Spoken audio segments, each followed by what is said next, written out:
دیکھیں یہ بڑا عجیب سا ماحول ہے اور عجیب سی صورتحال ہے۔ دنیا جن کے ہاتھ میں کنٹرول ہے میڈیا کا، وہ اگر کسی ملک کو گھیرے میں لینا چاہیں تو اس کی ساری خبروں کا بلاکیج بھی ہو جاتا ہے اور ان کا معاشی بلاکیج بھی ہو جاتا ہے، اور دنیا اس سے بھی ڈرتی ہے کہ افغانستان کی حکومت کو تسلیم کیا جائے۔ تو یہ سارے بلاکیج کی صورتیں ہیں۔ اسی کے سبب سے افغانستان کی میزریبل صورتحال جو ہے اس کا اظہار باہر نہیں ہو رہا، وگرنہ بہت ساری رپورٹس UN کی اور دوسرے اداروں کی ایسی موجود ہیں جس میں یہ بتایا گیا کہ وہاں انسانی بحران پیدا ہونے والا ہے، بھوک سے لوگ مرنے والے ہیں، یتیم بچوں کو کوئی کیئر کرنے والا نہیں، ہسپتالوں میں دوائیاں موجود نہیں، لاکھوں کی تعداد میں لوگ کھلے آسمان کے نیچے ہیں اور ان کے پاس بستر تک موجود نہیں ہیں۔ یہ خبریں اگر انٹرنیشنل میڈیا نہیں دیتا تو پڑوسی ہونے کی حیثیت سے ہم خود محسوس کرتے ہیں، اور جو لوگ آتے جاتے ہیں وہ بھی بتاتے ہیں۔ اس لیے اور زیادہ ضروری ہو جاتا ہے کہ ہم مدد بھی کریں اور ان کی صورتحال سے ملک کے لوگوں کو آگاہ بھی کریں۔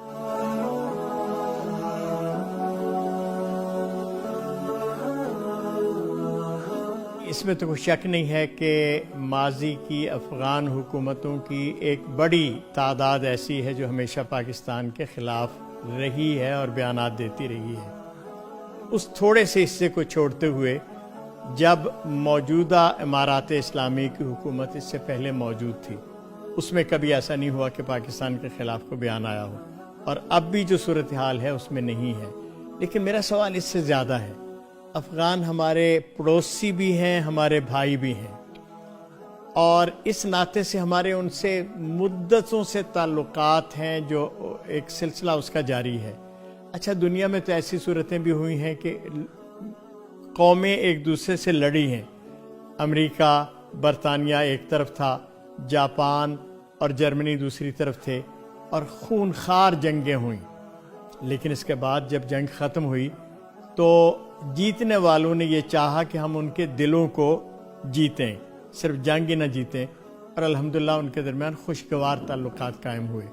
یہ تو ہماری ضرورت ہے پاکستانیوں کی کہ ہم افغان بھائیوں کے دل جیتیں، اور دل جیتنے کا اس سے بہتر کوئی طریقہ نہیں ہو سکتا کہ ہم مشکل کی اس گھڑی میں ان لوگوں کی مدد کو پہنچیں۔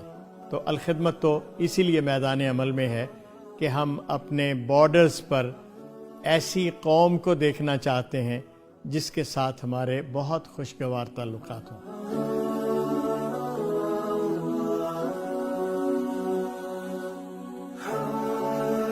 پاکستان میں غربت ختم نہیں ہوئی، غالباً غربت پہلے سے زیادہ ہوئی ہے، لیکن پاکستان کی غربت کو کرائسس اور بحران کا نام نہیں دیا جا سکتا۔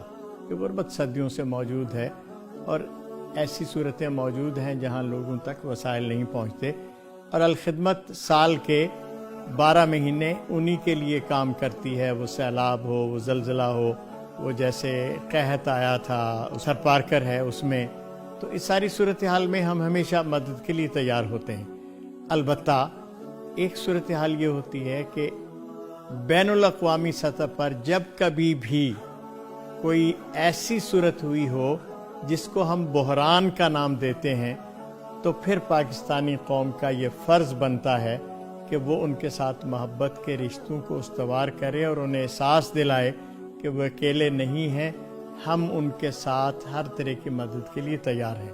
افغانستان کے ساتھ بھی جو صورتحال بنی ہے اس وقت، وہ بالکل اسی طرح کے کرائسس کی ہے۔ لاکھوں لوگ میدان میں پڑے ہوئے ہیں، اور ان کرائسس میں ہمیں ان کے پاس پہنچنا ہے۔ اچھا، جب فلسطین پہ بمباری ہوتی ہے تو کیسے ممکن ہو سکتا ہے کہ ہمارے جوان اور بوڑھے خاموشی سے اس کو دیکھیں اور رد عمل کا اظہار نہ کریں؟ اور اسی طرح کی سچویشن جب دوسرے ملکوں میں بنتی ہے، اور آپ کو پتہ ہے جب پاکستان میں زلزلہ آیا تو ترکی کے لوگ آئے، اور دنیا کی بے شمار قومیں اور بے شمار NGOs نے یہاں آ کر ہمارے ساتھ مدد کی۔ تو یہ تو بہت اہم ہوتا ہے کہ ایسے موقعوں پہ ہم بھی ان کا جواب دیں۔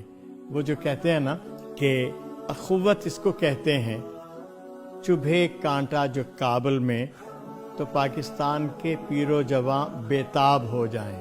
تو یہ جو بیتابی کا عمل ہے یہ انسان کے بس کی بات نہیں ہوتی.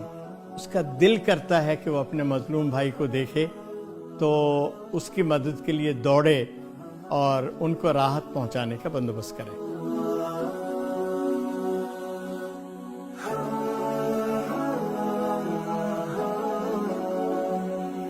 تین چار چیزیں ہیں جو اس حوالے سے اہم ہیں. وہ دوست جو بیرون ملک ہیں ہمارے، پاکستانی ہوں یا دوسرے لوگ ہوں، وہ اگر افغانستان کی مدد کرنا چاہیں تو لیگل چینل کے ذریعے سے وہ الخدمت کو ہمارے اکاؤنٹس کے اندر پیسے بھیج سکتے ہیں.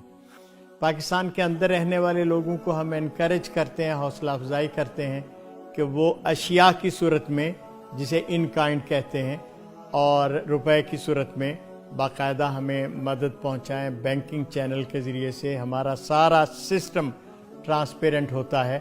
ہم پاکستان کے اندر سے ادویہ خریدتے ہیں، اشیاء خریدتے ہیں، اور سامان کو پیک کر کے ان حکومتی چینلز کے ذریعے سے جو آلریڈی حکومت پاکستان نے جن کو مقرر کیا ہے وہاں اس مدد کو پہنچاتے ہیں. پھر جن تک مدد پہنچتی ہے وہ وہاں کے سرکاری حلقے ہیں، وہ اسے وصول کرتے ہیں، رسید دیتے ہیں، اور جہاں ہم کہتے ہیں جن ہسپتالوں میں، جن شہروں میں، وہ ہماری ہدایت کے مطابق اس تقسیم کرتے ہیں.